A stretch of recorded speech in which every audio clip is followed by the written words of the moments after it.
finally sit down and relax.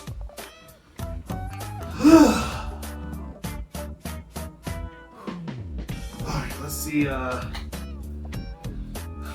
what's on TV.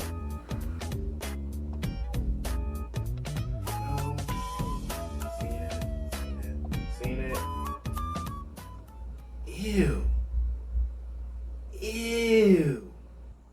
Ew, Sword Art Online? Who watches that trash?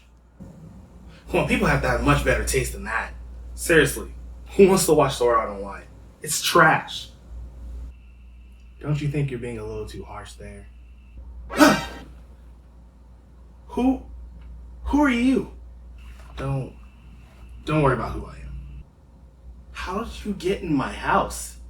Oh, I mean, your door was unlocked, so I just kind of walked in. Okay, that's fair. But seriously, what are you doing here? I'm here to tell you that Sword Art Online is not trash. I mean, of course it's trash. It's Sword Art Online. Everyone knows that. What if I told you it's a lot better than you think? Really? I'm wearing a sweater in 100-degree weather in the summer. Would I lie? Dude, you're wrong. Trust me, Sword Art Online is trash. I mean, have you even watched the rest of the seasons? Well, I've only seen the first season, but it's trash. Exactly. Okay. Let me explain. Alright, fine. Waste your time. Entertain me. Okay.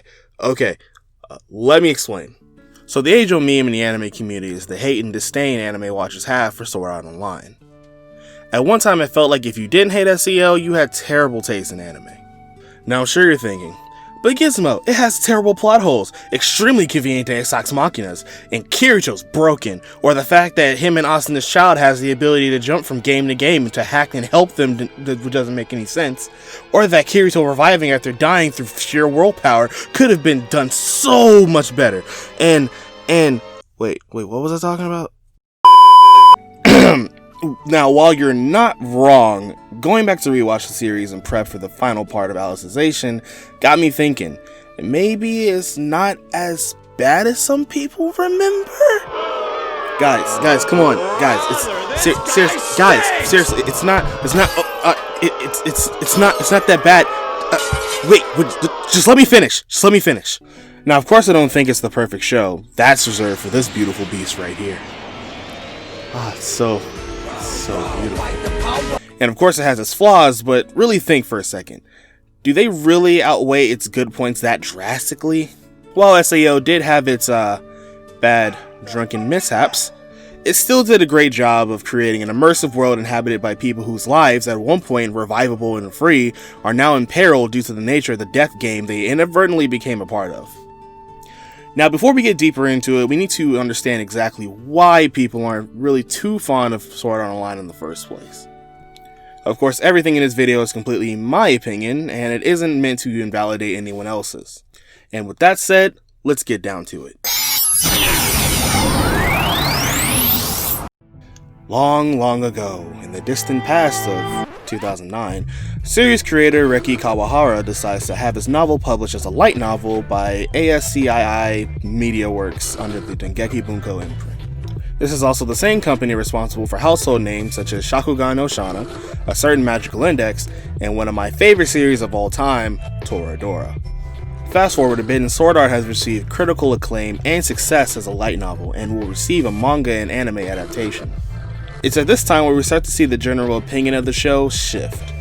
When the anime came out in the beginning, it was met with resounding praise and acclaim. But that was before the later half of the show came out. Soon, a lot of anime YouTubers and influencers at that time made videos voicing their negative opinions or just straight up trashing it. Now back then, most people would take these criticisms to heart as these were the only voices most people had for anime fans. Soon, everyone rode the SEO hate train, whether they actually watched the show or not. To be honest, it kind of reminds me of how the crazy hardcore Sonic fans make the rest of the franchise look bad, leading to the normalized hate for it. Now, I'm not saying that isn't warranted to some degree, but to not even give it a try at all is a little extreme. So, what exactly did SAO do right? For one, as I mentioned before, is creating these virtual landscapes and worlds that become the temporary residence for the SAO players, combining that with how they introduce the quality of life and duality of the different people that reside there. You have those who choose to find a safe area to live in and start anew, some getting married and living comfortable, or opening shops and businesses to help people acclimate to this new life. Then there's those who refuse to give up and look to climb the many floors of Aincrad and reach the top to find a way out of this hell they're in. Another great point is the fact that our main character ends up being part of both of these lifestyles. At first, choosing to go alone and push others away for his and their safety, given some past experiences, rest in peace Sachi, and then finding solace in meeting and fighting with Asuna, and later on wanting to settle down and just live life with her by his side. While some may find it cringe-inducing, Kirito did have a very solid dose of character development that eventually helps his growth once he's back in reality as Kirigaya. And while Kirito seems broken, he didn't start that way. While he was a beta tester and made it to the 10th floor, any victories and experiences that he gained after that were completely on his own, and every fight that he had could have very well been his last. And if not for his perseverance, he would have died earlier on.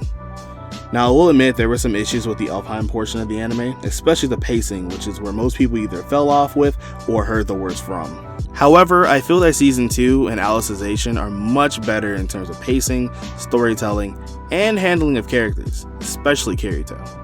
SAO is a very popular anime, whether that's negative or positive. While I can understand where the problems lie in the series, I urge people to give it another watch and look at it in a different light. Once again, this was all my opinion, but I'd love to hear what you guys have to say. Do you guys feel like SAO deserves the hate it gets, or do you feel the hate itself is just overhyped? Let us know down below. So this has been the first episode of a new series I call Devil's a Part-Time Advocate, hence the thumbnail.